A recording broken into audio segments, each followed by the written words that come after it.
नमस्कार, welcome to astro console. आजकेर विषय धनुराशि। धनुराशि जन्य आज के किछु भालो खबर এনেছি। प्रथम হচ্ছে যে কারণ হলো বৃহস্পতি নক্ষত্র পরিবর্তন। বৃহস্পতি তোমাদের রাশিপতি বা লগ্নপতি এখন শুক্রের নক্ষত্রে অর্থাৎ ভরণী নক্ষত্রে বিরাজ করছে, গোচর করছে। তো এর ফল তোমাদের উপর কি হবে, তোমাদের ভাগ্য জীবনে এর প্রভাব কি পড়বে, এই নিয়ে আলোচনা করব। তো ধনুরাশি, তোমরা জানো যে আমার ভিডিওগুলো কেমন হয়, তোমরা যে সাপোর্ট আমাকে করো তার জন্য তোমাদের ধন্যবাদ জানাই। আজকের ভিডিওটাও সেরকম ইন্টারেস্টিং ভিডিও হবে, মন দিয়ে শোনো। আর ফলাফল যা হবে তা আরও ইন্টারেস্টিং।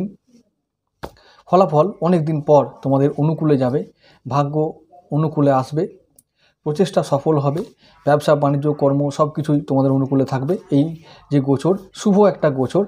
তবে বিস্তারিত আলোচনা করার আগে বলবো যে যারা প্রথম আসছো আমার চ্যানেলে তাদেরকে বলবো যে চ্যানেলটিকে সাবস্ক্রাইব করে দিও, লাইক কমেন্ট শেয়ার করো যদি ভিডিও ভালো লাগে।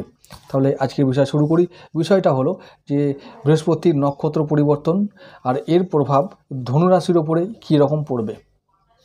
তো বৃহস্পতি কোথায় আছে এখন?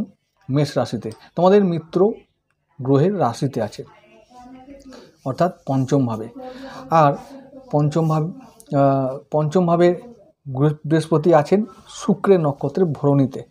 ভরণী নক্ষত্র পঞ্চম ভাব, মঙ্গল গ্রহ, বৃহস্পতি, এই সমস্ত বিষয়গুলোকে যদি আমরা এক করি তাহলে বুঝতে পারবো আমাদের ফলাফল কেমন হবে। আর সেইগুলোই আমি বিস্তারিতভাবে আলোচনা করছি। ধনুরাশিতে তিনটে নক্ষত্র আছে, মূলা, পূর্বসারা এবং উত্তরসারা। এই তিন নক্ষত্রের মধ্যে পূর্বসারা হলো এমন একটি নক্ষত্র যাদের জন্য, বিশেষ করে পূর্বসারা নক্ষত্রদের জাতক এবং জাতিকাদের জন্য এই গোচরটা অতি শুভ একটা গোচর। কেমন? এই জন্যই যে পূর্বসারা যে অধিপতি তিনি শুক্র, এবং বৃহস্পতি মানে লগ্নপতি বা রাশিপতি তিনি এখন আছেন শুক্রের নক্ষত্রে। তো জেনারেলি এটাই হবে যে শুক্রের জন্য এবং বৃহস্পতির জন্য একটা আদান প্রদান হবে, অর্থাৎ দুটো গ্রহকে সাপোর্ট করবে, একে অপরকে সাপোর্ট করবে, অনুকূল ফল প্রদানের চেষ্টা করবেন এবং জাতক জাতিকাদের উপরে এর অনুকূল প্রভাব পড়বে। পূর্বসারা নক্ষত্রের জাতক জাতিকাদের জন্য এটা একটা লাকি গোচর। অন্যান্য নক্ষত্রগুলো যেমন মূলা এবং উত্তরসারা, ওদের জন্য এটা জেনারেল একটা গোচর, খুব মিডিয়াম একটা গোচর, অর্থাৎ শুভ ফল হবে কিন্তু অতি শুভ ফল হবে পূর্বসারার জন্য। এটাই হলো ব্যাপার। এরপরে আমি যেটা বলতে চাই সেটা হলো যে পঞ্চম ভাবে এই গোচর হওয়ার জন্য, পঞ্চম ভাবটা কী ভাব সেটা আমি আরেকবার বলে দিই।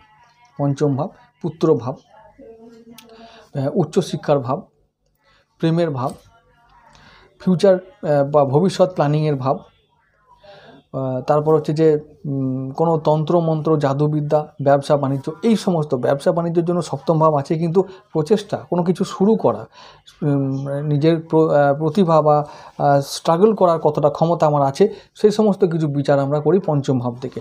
তো এই পঞ্চম ভাবে যখন গুরুদেবের মতন একটা শুভ গ্রহ যাচ্ছেন বা গোচর করেছেন এবং নক্ষত্র যখন ভরণীর হয়েছে, তাহলে এটা বুঝে নাও যে ভরণী মানে আগে কি?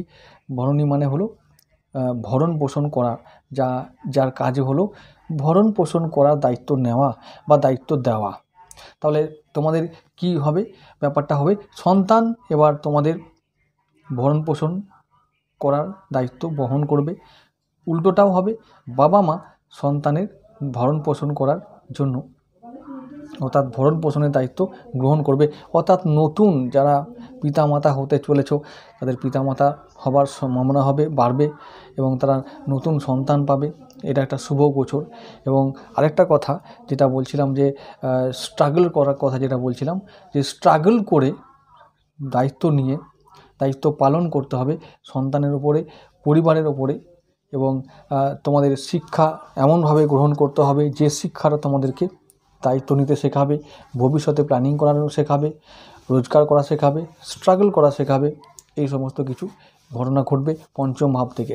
এছাড়াও শুক্র তোমাদের একাদশপতি এবং ষষ্ঠপতি, এই দুই ভাবের যে অধিপতি শুক্র, সেই শুক্রের নক্ষত্রে লগ্নপতি বৃহস্পতি বিরাজমান হওয়ার জন্য বা গোচর করার জন্য একাদশপতি যেহেতু, তাই কিছু অ্যাচিভমেন্ট হবে। অর্থাৎ পুত্র যদি শিক্ষা লাভ করতে বিদেশে যায় বা উচ্চশিক্ষা গ্রহণ করে, সে উচ্চশিক্ষা লাভ করতে সমর্থ হবে। তোমরা যারা পুত্র চাইছো বা সন্তান চাইছো, তারা সন্তান লাভে সক্ষম হবে। যারা ভবিষ্যতে প্ল্যানিং করতে চাইছো কিছু করবার জন্য, নিজের ভবিষ্যৎকে এবং কেরিয়ারকে তৈরি করার জন্য, তারা এবার এই সমস্ত কাজে সক্ষম হবে, এই সমস্ত কাজে সফল হবে। শুভ একটা গোচর আমি বলেছি, শুক্র শুভ গ্রহ হতে পারে তোমাদের যে রাশি বা লগ্ন তার এগেনস্টে, অর্থাৎ তার শত্রু, কিন্তু তবুও শুক্র নৈসর্গিক শুভ গ্রহ হবার জন্য এখানে স্ট্রাগল থাকলেও স্ট্রাগল শেষে কিন্তু সাকসেসও আসবে। একাদশপতি তোমাদের লাভের ঘরের যে পতি অর্থাৎ শুক্রদেব, তিনি এখন মঙ্গলদেবের সঙ্গেই আছেন। তিনি কিছুদিন পরে শনির ঘরে যাবেন, অর্থাৎ কুম্ভে যাবেন। তাহলে কুম্ভটা তার মিত্র ঘর হলো এবং শনির সঙ্গে সহাবস্থান করবেন। শুক্রের অবস্থাটা মোটামুটি এই আগামী কয়েকটা দিনে খুব ভালো অবস্থায় থাকবে। তাই ভরণী নক্ষত্রে যতদিন গুরুদেব আছেন শুভ ফল আনবেন তোমাদের জন্য। ধনুরাশির জন্য এই হলো এমন একটা সময়, এই আগামী কয়েকটা মাস এমন একটা সময় হলো যে সময়টা তোমাদের প্রচেষ্টা করতে হবে নিজের ভবিষ্যৎ, নিজের কেরিয়ার, নিজের কর্মজীবন, নিজের ফিউচারকে বানানোর জন্য নিজেকে চেষ্টা করতে হবে। এই বিষয়গুলোর উপর তোমাদের ফোকাস করতে হবে এবং তোমাদের কিছু সময় ব্যয় করতে হবে, অর্থ ব্যয় করতে হতে পারে। প্রচেষ্টা চালাও, তোমরা এই বিষয়গুলোকে নিয়ে ফোকাস করো, তোমরা এই বিষয়ে কিছু লাভ করবে, অর্থাৎ তোমরা সফল হবে, সাফল্য লাভ করবে, অর্থ ইনকাম করবে, মান সম্মান লাভ করবে। এবং প্রথম দিকে এই সমস্ত ক্ষেত্রে যেগুলোতে তোমাদের কথা বললাম, অর্থাৎ উচ্চশিক্ষা, সন্তানের ভাগ্য নির্মাণ, তোমাদের নিজের ভাগ্য ফিউচার নির্মাণ, এই সমস্ত ক্ষেত্রে প্রাথমিক দিক থেকে তোমাদের একটু স্ট্রাগল হবে। যেহেতু শুক্র তোমাদের এগেনস্ট, অর্থাৎ বিরুদ্ধ গ্রহ, লগ্নের বিরুদ্ধ গ্রহ, তাই প্রাথমিকভাবে তোমরা বাধা পেলেও তোমরা লাস্টে, অর্থাৎ প্রচেষ্টা শেষে কিন্তু সফল হবে, এটা অনিবার্য ব্যাপার। আর একটা কথা, শুক্রদেব এখন বুধের সঙ্গে আছে। তো বুধ শুক্র যে সহাবস্থান হচ্ছে, সেই সহাবস্থানের ফলটাও কিন্তু তোমাদের মনে রাখতে হবে। এটাও একটা সহাবস্থান, ভালো সহাবস্থান, অর্থাৎ শুভ সহাবস্থান। যেহেতু বুধ অর্থ এবং তোমাদের সপ্তম ভাবের কারক, ধনুরাশির সপ্তম ভাব মিথুন রাশি, তো মিথুন রাশির অধিপতি বুধদেব। তো সপ্তম ভাব এবং সপ্তম ভাবটা ব্যবসার ঘর, তো ব্যবসা বাণিজ্য ভালো হবে। শুক্র ও বুধ সহাবস্থান করার কারণে তোমাদের ব্যবসা বাণিজ্য অনুকূলে থাকবে। তার সঙ্গে উচ্চস্থ মঙ্গলের সহাবস্থানও থাকছে। তো তোমাদের একটা কথাই বলবো যে এই যে গোচর, শুক্রের অবস্থানটা বুধের কারণে ভালো হবে, শনির কারণে ভালো হবে। তো যখন এই শনি আর বুধের সহাবস্থানের সঙ্গে শুক্রের সান্নিধ্য লাভ আসবে, অর্থাৎ সহাবস্থান করবে যখন গোচরে, সেই সময়কালীন তোমাদের বৃহস্পতিদেব, অর্থাৎ তোমাদের রাশিপতি ভরণী নক্ষত্রের গোচর চলাকালীন শুভ ফল আনবে। সমস্ত দিক থেকেই আনার কথা। সবথেকে বড় কথা যেটা হলো ব্যবসা বাণিজ্য ভালো চলবে, চাকরি জীবন ভালো হবে, লাভ হবে। যে বিষয়ে তোমরা লাভ করতে চাও, সেই সমস্ত বিষয়ে তোমরা লাভবান হবে। সফলতার রেট, যেটা আমি যদি বলি 100-এর মধ্যে বা পার্সেন্টেজ হিসাবে যদি আমি রেট করতে চাই, তাহলে সেটা হলো 100-এ 80% তোমরা সফল হবে এই গোচরের ফলে। আবার একটা কথা বলবো যে বৃহস্পতি তোমাদের লগ্নপতি হওয়ার জন্য শরীর স্বাস্থ্যের ওপর শুভ প্রভাব আনবে। যেহেতু শুক্র এখন মঙ্গলের সঙ্গে আছে, যারা আমি বলবো যাদের শুক্র জন্মছকে যাদের শুক্র দুর্বল আছে তাদের একটু শরীর স্বাস্থ্যের দিকে নজর রাখতে হবে। বিশেষ করে রক্ত ঘটিত কোনো কারণে পুরুষ মানুষের জন্য প্রস্টেটের সমস্যা, সুগারের সমস্যা, ব্লাড প্রেশারের সমস্যা, এগুলো তোমাদেরকে নিয়ে ভুগতে হবে একটু।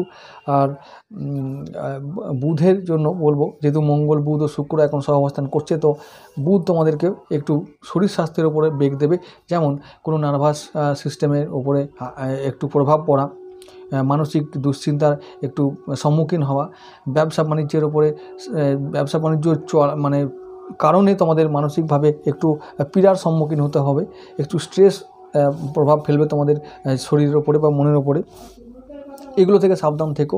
বাস, এছাড়া কিন্তু বড় কোনো চ্যালেঞ্জ তোমাদের সামনে মানে আগামী দিনে নেই।